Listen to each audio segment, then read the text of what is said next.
ऐसा शहर जहाँ जिंदगी अपने रास्ते पे चल रही थी, लेकिन उसी शहर के अंदर कोई था जो खामोशी से स्टूडेंट्स की जिंदगियां खत्म करने पे तुला हुआ था। और सभी स्टूडेंट्स एक ही चीज में कॉमन थे, वो सब अपने अपने इंस्टीट्यूट्स के टॉपर थे। और फॉरेंसिक रिपोर्ट में सबके मौत का रीजन एक ही था, asphyxiation due to excessive CO2 exposure. ये हुआ कैसे? क्या किसी ने डेलिबरेटली कार्बन डाइऑक्साइड को मर्डर वेपन की तरह यूज करना शुरू कर दिया था? ये एक ऐसा केस था जिसमें साइंस और क्राइम एक साथ आके टकरा रहे थे। एक 21 साल का लड़का नाम रोहन वर्मा एक रात कोचिंग से आते आते ही गायब हो जाता। फैमिली पुलिस में कंप्लेंट कर देती है, पोस्टर्स लगते हैं। 3 दिन बाद उसकी डेड बॉडी एक डेजर्टेड एरिया में मिलती है। जब बॉडी की फॉरेंसिक रिपोर्ट आती है तो लिखा होता है no physical injuries, lung full of CO2, death by suffocation. पर रोहन की मौत कोई पहला इंसिडेंट नहीं था। इससे पहले 3 स्टूडेंट्स अलग अलग इंस्टीट्यूट के टॉपर्स मिस्टीरियस तरीके से मर चुके थे। सबकी मौत जैसे एक ही कंडीशन में हुई थी। पुलिस ने इन सबको अलग अलग केस मानना शुरू कर दिया था, लेकिन जब ये चौथा मर्डर हुआ तब जाके पुलिस ने इन सबको आपस में लिंक करना शुरू कर दिया। इस एक न्यूज ने पूरी शहर को खौफ में डाल के रख दिया था। सिटी में टॉपर स्टूडेंट्स एक एक करके मारे जा रहे थे, लेकिन पुलिस अब तक एक क्लू भी नहीं ढूंढ पाई थी। स्टूडेंट्स अब बिल्कुल भी सेफ नहीं थे। पूरे सिटी में डर का माहौल था। पेरेंट्स अपने बच्चों को ट्यूशन भेजने से भी कतरा रहे थे। पुलिस डिपार्टमेंट में प्रेशर बढ़ गया। कुछ ऑफिसर्स को सस्पेंड कर दिया गया क्योंकि इन्वेस्टिगेशन स्लो चल रही थी। और इसी सस्पेंशन के कारण एंट्री होती है नए ऑफिसर की, ACP अर्जुन सिंह। इनका अगर बैकग्राउंड देखा जाए तो ये एक फील्ड IIT JEE एस्पिरेंट थे, पर लेटर उन्होंने सिविल सर्विसेज एग्जाम क्रैक करके ACP बन गए थे। उनके अंदर केमिस्ट्री का बहुत ज़्यादा नॉलेज था, पर वो अब ACP बनने के बाद ज़्यादा कोई फायदे का नहीं था। केमिस्ट्री को वो ऐसे अपना पैशन करके परस्यू किया करते। पहला क्लू उन्हें जो मिला वो ये था, सभी डेथ में एक्सेसिव CO2 एक्सपोजर लिखा हुआ था। नॉर्मल जगह पे इतनी CO2 की कॉन्सेंट्रेशन पॉसिबल ही नहीं होती। मतलब कि कोई साइंटिफिक डिवाइस यूज कर रहा है और सिर्फ एक मशीन है जो इतना CO2 बना सकती है, और वो है CO2 इंक्यूबेटर, जो सेल कल्चर के लिए काम आता है। लैबोरेटरीज में उसका यूज होता है। यही पहला क्लू था। सिटी में मल्टीपल लैबोरेटरीज थे जहाँ पे CO2 इंक्यूबेटर्स यूज होते थे।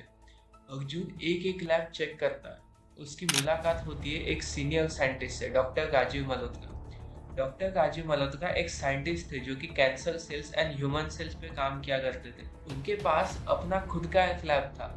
वो रिसर्च करते थे, कुछ असिस्टेंट्स उनके अंदर काम भी किया करते थे, और कुछ ऐसे सिक्योरिटी और CCTV कैमरा नहीं थे लैब में। एक तरीके का पर्सनल लैब कह सकते हो। बट उनकी पॉपुलैरिटी पूरी इंडिया में थी। कई सारे रिसर्च पेपर उन्होंने पब्लिश किए थे। इन्वेस्टिगेशन चलती रहती है, पर मर्डर्स रुकने का नाम नहीं लेते। किलर स्टूडेंट्स को ऐसी लोकेशन से उठाता था जिसका अंदाजा भी नहीं लगाया जा सकता। करीब करीब आफ्टरनून या फिर इवनिंग के टाइम पे स्टूडेंट्स की किडनैपिंग हो जाती थी। स्टूडेंट्स की गायब होती ही पूरे सिटी में एक डर का माहौल सा रहता था। कब कौन सी न्यूज आ जाए, कब कौन सी खबर आ जाए, किसी को कुछ नहीं पता लगता। कुछ दिन बाद न्यूज आती है कि डॉक्टर राजीव मल्होत्रा की लाश सिटी के नॉर्दर्न सीवर के पास मिलती है। डेथ का रीजन अलग था, throat slit with a sharp object. पर उनके साथ एक और स्टूडेंट की बॉडी मिलती है जिसका डेथ का रीजन वही था जो बाकी स्टूडेंट का था। उस दिन राजीव मल्होत्रा की पत्नी भी घर पर नहीं होती है, वो अपने मायके गई होती है। किलर का कुछ तो कनेक्शन था राजीव मल्होत्रा से। ये बात अब थोड़ी सी क्लैरिटी में आने लगती। अब राजीव मल्होत्रा की डेथ की वजह से पूरा का पूरा सस्पेक्शन उनकी डेथ, उनकी वाइफ, उनके बेटे और उनके लैब पे आ जाती है। राजीव मल्होत्रा की डेथ के बाद उनकी वाइफ, जो कि एक केमिस्ट थी, वो लैब की हेड बन जाती है। पुलिस को शक होता है कि कुछ ना कुछ इस लैब से ही कनेक्टेड है। इन्वेस्टिगेशन के दौरान पता लगता है कि पोर्टेबल CO2 इंक्यूबेटर 2 महीने पहले ही चोरी हो चुका था। कंप्लेंट भी रजिस्टर हुई थी, पर पुलिस ने उसे तब इग्नोर कर दिया। इस पे ज्यादा कुछ ध्यान नहीं दिया गया। लेकिन लैब में एक से भी ज्यादा CO2 इंक्यूबेटर्स थे, इसलिए राजीव मल्होत्रा ने इस बात को सीरियसली नहीं लिया। पुलिस राजीव मल्होत्रा की फैमिली को इन्वेस्टिगेट करती है। उनकी वाइफ का नाम था डॉक्टर स्मृति मल्होत्रा और बेटे का नाम था आरव मल्होत्रा। फैमिली में दुख भरा माहौल था। पूरी फैमिली एक तरीके से ट्रॉमेटाइज हो गई थी राजीव मल्होत्रा की डेथ के बाद। आरव मल्होत्रा पहले ही IIT JEE एग्जाम्स में फेल हुआ था। फेल होने के बाद आरव लैब में काम करने लगा, और रात को वो बंदा अकेला ओवर टाइम भी करता था जब सब सो रहे होते थे। अर्जुन सोचता है कि अगर मर्डर CO2 से हो रहा है तो सोर्स सिर्फ इंक्यूबेटर ही हो सकता है, लेकिन डायरेक्ट एविडेंस अभी तक किसी के पास कुछ था नहीं। पुलिस ऐसा मानकर चल रही थी कि जो CO2 इंक्यूबेटर चोरी हुआ है उसी से ये सब कुछ हो रहा है। अगर पहले ही इस इशू को सीरियसली ले लिया होता तो आज बात यहाँ तक नहीं आती। अर्जुन डिसाइड करता है कि सब लैब को लॉक करके दोबारा थॉरली से इन्वेस्टिगेट किया जाए, और इन्वेस्टिगेशन के बाद कुछ खास मिलता नहीं है। 3 दिन बाद एक और टॉपर स्टूडेंट की लाश मिलती है, सेम फॉरेंसिक रिपोर्ट, CO2 एस्फिक्सिएशन। अब जैसे ही पोस्टमार्टम रिपोर्ट आती है, अर्जुन सारे लेबोरेटरीज को एक बार चेक करता है। फिर इस बार अर्जुन डायरेक्टली उस लेबोरेटरी में जाता है। उसने जब लास्ट टाइम इन्वेस्टिगेट किया था हर एक लैब को, तो उसने जानबूझकर फिनाइल रेड को CO2 इंक्यूबेटर के करीब रखा हुआ था, क्योंकि CO2 इंक्यूबेटर जनरली बंद ही होते हैं, उसे फ्रीजर की तरह यूज किया जाता है। अगर इसे खोला जाए तो इसमें से हाई CO2 कॉन्सेंट्रेशन बाहर आता है, जिसकी वजह से फिनाइल रेड का कलर येलो में बदल जाता है।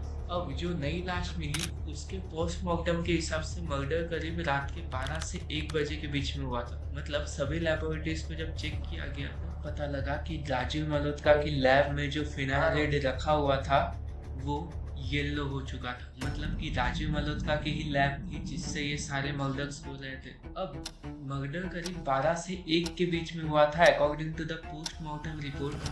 तो रात को तो केवल एक ही बंदा था जो कि ओवर टाइम काम किया करता था, और वो था आरव मल्होत्रा। और ये बात राजीव मल्होत्रा की फैमिली में सभी को पता थी कि आरव ही है जो रात को काम किया करता है। तो ये बात क्लियर हो चुकी थी कि मर्डरर कोई और नहीं, आरव मल्होत्रा ही है। लेकिन सिर्फ इस बात को सबूत के तौर पे यूज नहीं किया जा सकता। इसे लास्ट टाइम जब उसने सारे शहर के लेबोरेटरीज को चेक किया था, उसने एक स्पाई कैमरा सारे के सारे लेबोरेटरीज में फिट कर दिया था। पुलिस ने जब फुटेज देखा वो बहुत ही ज्यादा शॉकिंग थी।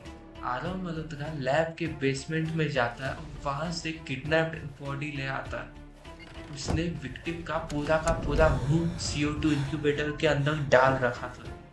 CO2 के प्रेशर को पूरा हाई कर दिया, लेकिन उसे पता नहीं था कि इंक्यूबेटर के साइड में फिनाइल रेड रखा हुआ था।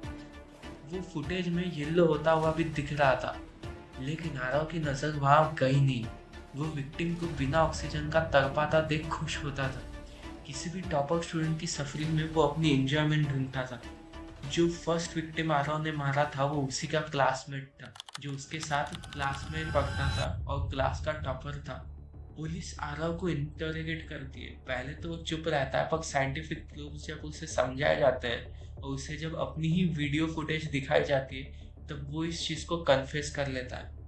आरव कहता है कि उसका गोल था IIT की एग्जाम को क्लियर करना, पर वो जब फेल हुआ तो कोचिंग इंस्टीट्यूट में उसको बहुत ही ज्यादा बुली किया गया।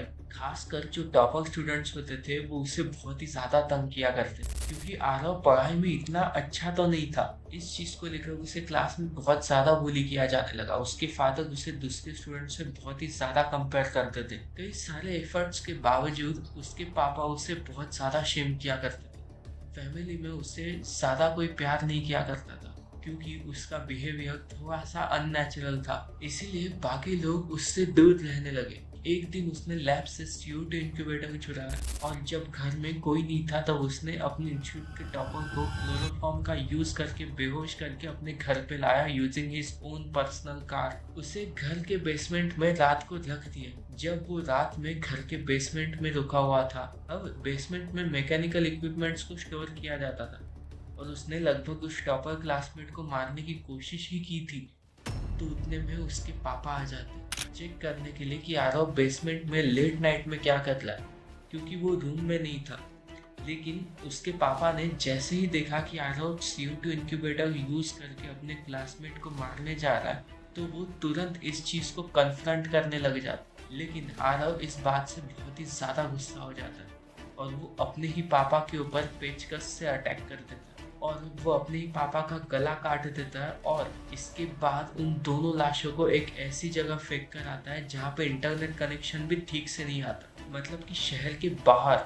और इसके बाद वो चुराए हुए CO2 इंक्यूबेटर को डिस्ट्रॉय करके उसे फेंक देता है। उसकी माँ उसकी इन हरकतों से पूरा अनजान रहती है क्योंकि वो उस टाइम पे शहर पे थी ही नहीं। तो ऐसे करके पुलिस पकड़ती है एक ऐसे सीरियल किलर को जो कि बिना केमिस्ट्री के नॉलेज के शायद ही कभी पकड़ा जाता। एक लड़का जो खुद एक टॉपर बनना चाहता था, दुनिया के इंसल्ट और रिजेक्शन ने उसे एक सीरियल किलर बना दिया।